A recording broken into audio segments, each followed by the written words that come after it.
Hello दोस्तों, मैं बिरजू कुमार आप सभी लोगों को आपके अपने YouTube channel MLTP study point में स्वागत करता हूं। दोस्तों, आज की वीडियो हम आज के मैथमेटिक्स का सलूशन देखेंगे दोस्तों। तो चलिए दोस्तों, वीडियो स्टार्ट करते हैं। पहला क्वेश्चन आपका, एक डाटा सेट का प्रसरण 9 है तो मानक विचलन ज्ञात करें। तो देखिए दोस्तों, इसको कैसे बनाते हैं। प्रसरण दिया रहने पर मानक विचलन बराबर होता है रूट अंडर प्रसरण। अगर प्रसरण दिया हुआ है तो मानक विचलन बराबर होगा रूट अंडर प्रसरण। तो प्रसरण कितना दिया हुआ है 9, तो रूट अंडर 9 रखिए तो आपका आ जाएगा रूट अंडर 9 3 आ जाएगा। अब अगला क्वेश्चन देखते हैं दोस्तों। एक नियमित बहुभुज में प्रत्येक आंतरिक कोण 160 है तो भुजाओं की संख्या ज्ञात करें। तो देखिए दोस्तों, इसको कैसे सॉल्व करते हैं। तो प्रत्येक आंतरिक कोण का एक फॉर्मूला होता है दोस्तों, बहुभुज के प्रत्येक आंतरिक कोण इक्वल टू होता है दोस्तों n/(n-2) इंटू 180/n। तो प्रत्येक आंतरिक कोण कितना 160 दिया हुआ है, तो 160 यहाँ पर रख दीजिए बराबर n/(n-2) इंटू 180 और बट्टा में n हो जाएगा। तो ये देखिए, यहाँ से काटिए 0 से, ये 0 कट गया, 8 दूनी 16, 9 दूनी 18, तो इधर क्या बच गया 8 और इधर n, तो गुना कर दीजिए 8n बराबर कितना हो गया 9n माइनस 9 दूनी 18। और इधर देखिए 9n को इधर लाएंगे तो माइनस में हो जाएगा 8n माइनस 9n बराबर कितना -18।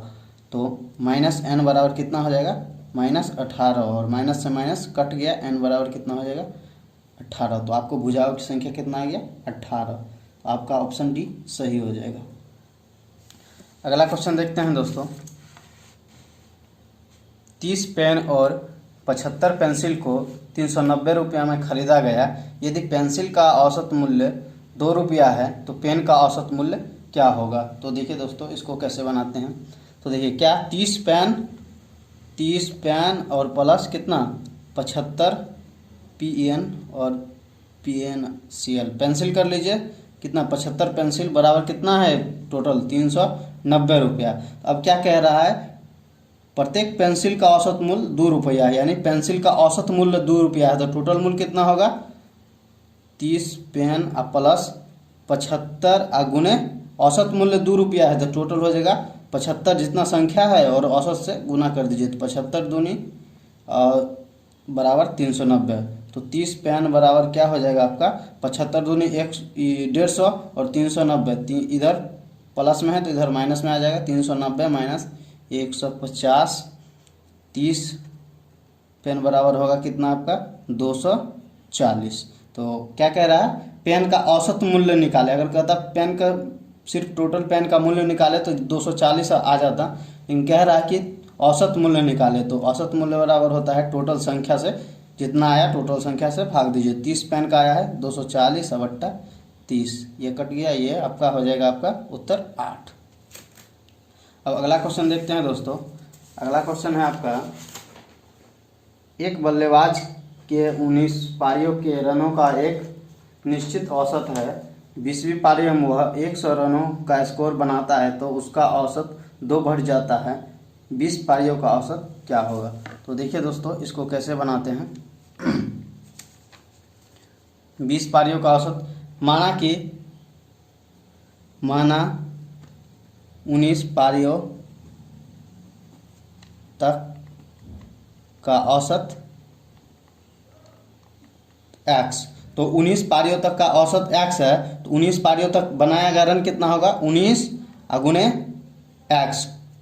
19 पारियों तक बनाया गया टोटल रन कितना हो गया 19x।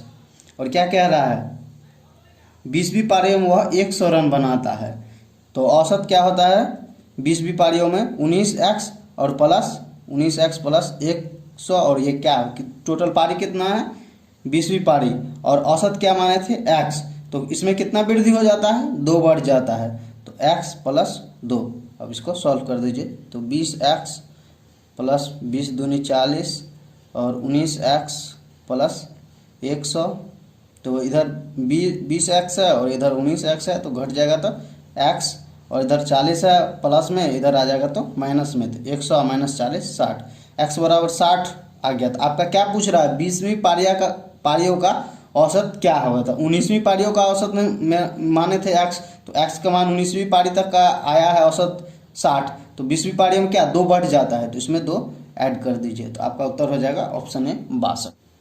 अगला क्वेश्चन देखिए, कह रहा है 15 वर्ष बाद राजीव की आयु उसके 5 वर्ष पहले की आयु की 5 गुनी होगी, राजीव की वर्तमान आयु क्या होगी। तो देखिए दोस्तों, मान लिए राजीव की वर्तमान आयु x, तो क्या होगा 15 वर्ष बाद कह रहा है, तो x प्लस 15 बराबर कितना हो जाएगा, 5 वर्ष पहले की आयु की 5 गुनी है, तो 5x माइनस 5 की कितना है 5 गुनी है, तो इसे 5 से गुना कर दीजिए, तो x प्लस 15 बराबर कितना हो जाएगा 5x माइनस 25, तो x आपका, और इधर 5x इधर है तो ये इधर आ जाएगा, तो माइनस में 5x बराबर माइनस 25, और इधर ये प्लस में है 15, तो इधर माइनस में 15, तो हो जाएगा आपका माइनस 4x बराबर ये 25 माइनस 25 और माइनस 15 माइनस 40 हो जाएगा, ये माइनस माइनस कट जाएगा, x बराबर हो जाएगा आपका 40/4 यानी 10। आपका उत्तर ऑप्शन बी सही हो जाएगा, आपका उत्तर हो जाएगा 10। अब अगला क्वेश्चन देखते हैं। अगला क्वेश्चन आपका कह रहा है कि एक निश्चित धनराशि साधारण ब्याज पर मूल राशि का 9/4 हो जाता है, यदि वर्षों की संख्या और ब्याज दर समान हो तो राशि कितनी अवधि के लिए जमा करवाई गई थी। तो मान लीजिए अवधि टी होगा। प्रश्न से देखिए क्या कह रहा है, यदि वर्षों की संख्या और ब्याज दर समान हो तो ब्याज भी इसका क्या हो जाएगा, अवधि टी माने हैं तो ब्याज भी इसका टी हो जाएगा। अब क्या कह रहा है, एक निश्चित धनराशि का ब्याज मूलधन मान लीजिए x, इसका ब्याज कितना हो जाएगा 9x/4। अब क्या कह रहा है, साधारण ब्याज के फॉर्मूला पर बैठा लीजिए, तो साधारण ब्याज बराबर क्या होता है, साधारण ब्याज बराबर होता है मूलधन गुने दर गुने समय बट्टा 100। साधारण ब्याज कितना है 9x/4 बराबर x, मूलधन x माने हैं, गुने दर कितना है आपका, दर ब्याज दर हो गया आपका t, क्योंकि अवधि और समय दोनों, अवधि और ब्याज दोनों कह रहा है बराबर, तो ये हो गया t आपका, और अब उसके बाद क्या है समय भी t हो गया, और बट्टा में कितना हो जाएगा 100। तो ये x से ये x कट गया, और इसको क्रॉस मल्टीप्लिकेशन कीजिए, क्रॉस गुना कर दीजिए, तो ये हो जाएगा आपका 900/4 बराबर कितना हो जाएगा t²।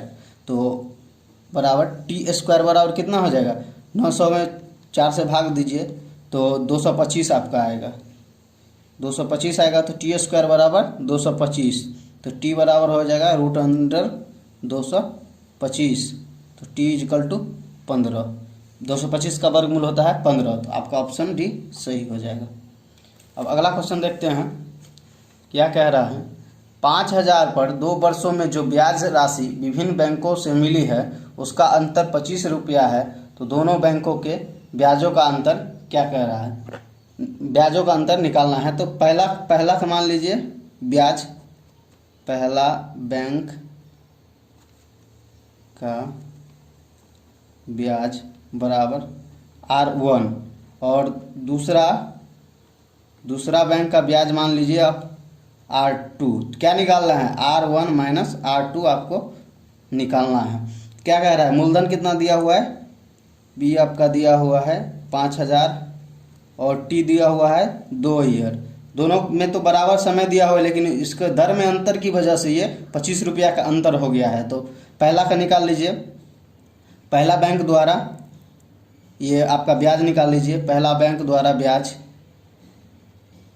फर्स्ट बैंक द्वारा ब्याज आपका हो जाएगा P × 5000 गुने क्या इतना 2 वर्ष T गुने R, क्या माने हैं पहला बैंक द्वारा R1, इसको मान लीजिए आप R1, और दूसरा द्वारा 5000 गुने समय तो उतना ही है 2 वर्ष है, समय तो 2 ही वर्ष है, और इसको मान लिए हैं क्या आप R2, तो इसको R2 कर दीजिए। अब क्या निकालना है, दोनों का अंतर कितना दिया हुआ है 25, तो दोनों का अंतर कर लीजिए 25 अकॉर्डिंग टू क्वेश्चन।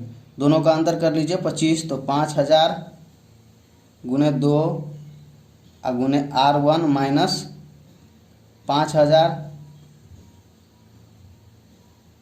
गुने 2 गुने R2। देखिए दोस्तों, इसमें 100 से गुना भाग करना छोड़ दिए थे, तो 100 से इसमें, क्योंकि फार्मूला होता है मूलधन गुने दर गुने समय बट्टा 100, तो इसमें भी 100 कर दीजिए, और यहाँ भी आपका 100 हो जाएगा, और यहाँ भी 100 हो जाएगा।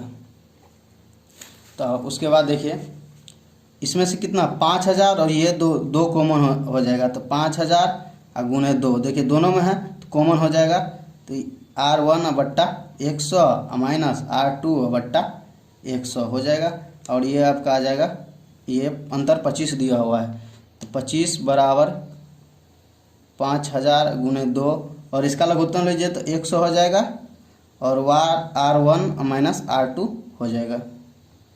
इसे काटिए, ये 2 से 2 जीरो कट गया, ये 25 दूनी 50, क्या बचा 1 बराबर 2 दूनी 4 इंटू R1 माइनस R2।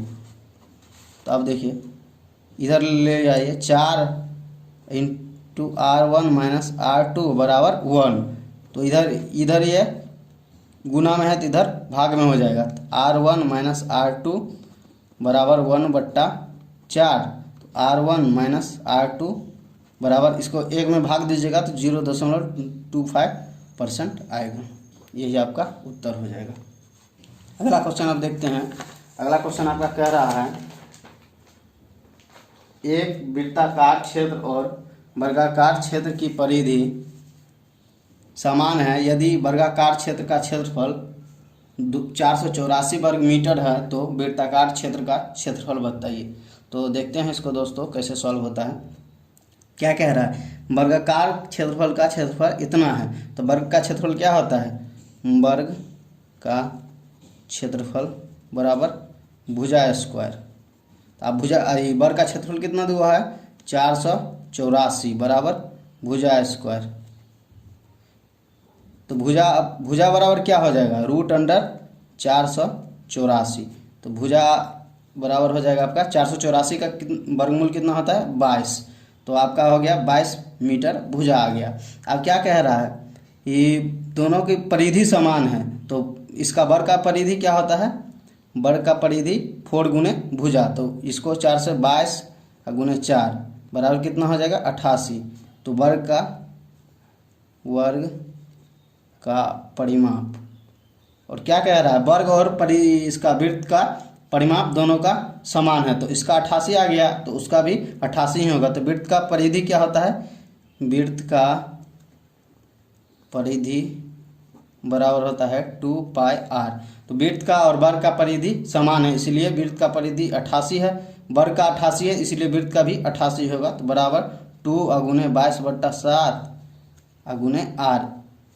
तो इसको देखिए 22 चौके 88, 2 दूनी 4, तो ये 7 और ये 2, r बराबर आ गया आपका 14। तो क्या कह रहा है, वृत्ताकार का क्षेत्रफल, तो वृत्त का क्षेत्रफल क्या होता है, वृत्त का क्षेत्रफल बराबर πr स्क्वायर। तो पाई का मान 22/7 गुने r का मान कितना है 14 गुने 14, 7 दूनी 14 कट गया आपका 22 गुने 2 गुने 14, इसको गुना कीजिएगा तो 616 मीटर स्क्वायर आपका उत्तर हो जाएगा। अब अगला क्वेश्चन देखते हैं। अगला क्वेश्चन, नेक्स्ट क्वेश्चन देखते हैं दोस्तों। एक रेलगाड़ी P बिंदु से A से प्रातः 10 बजे चलती है और 60 किलोमीटर प्रति घंटा की एक समान से सीधे ट्रैक पर 360 किलोमीटर दूरी तय करके बिंदु B पर पहुंचती है। एक रेलगाड़ी Q प्रातः 11 बजे से बिंदु P से चलना प्रारंभ करती है और एक समान गति से बिंदु A की ओर जाती है। रेलगाड़ी P को यह रेलगाड़ी बिंदु B से 120 किलोमीटर की दूरी पर पार करती है, तो रेलगाड़ी Q की चाल क्या होगी। तो देखिए दोस्तों इसको कैसे बनाते हैं। तो क्या कह रहा है, बिंदु रेलगाड़ी P बिंदु A से, तो बिंदु A मान लीजिए यहाँ है। क्या कह रहा है, बिंदु A से रेलगाड़ी पी 10 बजे चलती है, सुबह 10 बजे चलती है और कितना टोटल दूरी कितना है 360 किलोमीटर है। और इसका चाल कितना है, ए का चाल है आपका 60 किलोमीटर प्रति घंटा। और क्या कह रहा है, एक समान गति से बिंदु बी पर पहुंचती है और रेलगाड़ी क्यू प्रातः 11 बजे से, ये बिंदु बी है आपका, और प्रातः 11 बजे से 1 घंटा इससे बाद 11 बजे से क्या कितना बी से चलना प्रारंभ करती है और एक समान बिंदु ए की ओर जाती है। इधर से ये इधर आ रही है, तो क्या कह रहा है और जाती है और रेलगाड़ी पी को यह रेलगाड़ी बिंदु बी से 120 किलोमीटर की दूरी पर पार करती है। यहाँ से 120 किलोमीटर की दूरी पे ये दोनों मिलता है, पार करने का मतलब मिलता है। तो पी रेलगाड़ी और क्यू रेलगाड़ी 120 किलोमीटर पर मिलता है।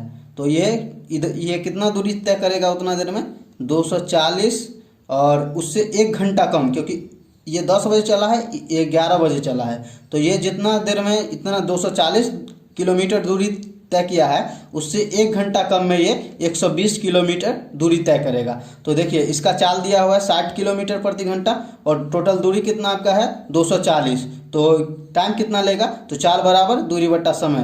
तो ये चाल दिया हुआ है, चाल आपका 60 और दूरी 240 और समय निकालना है, तो समय बराबर आपका हो जाएगा 240 बट्टा 60 यानी 4 घंटा।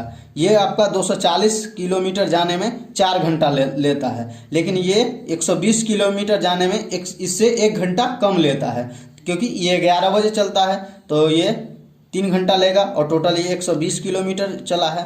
तो चाल बराबर क्या होता है, दूरी 120 किलोमीटर और बट्टा यह 3 घंटा लिया है बट्टा 3, तो 40 किलोमीटर प्रति घंटा इसका उत्तर।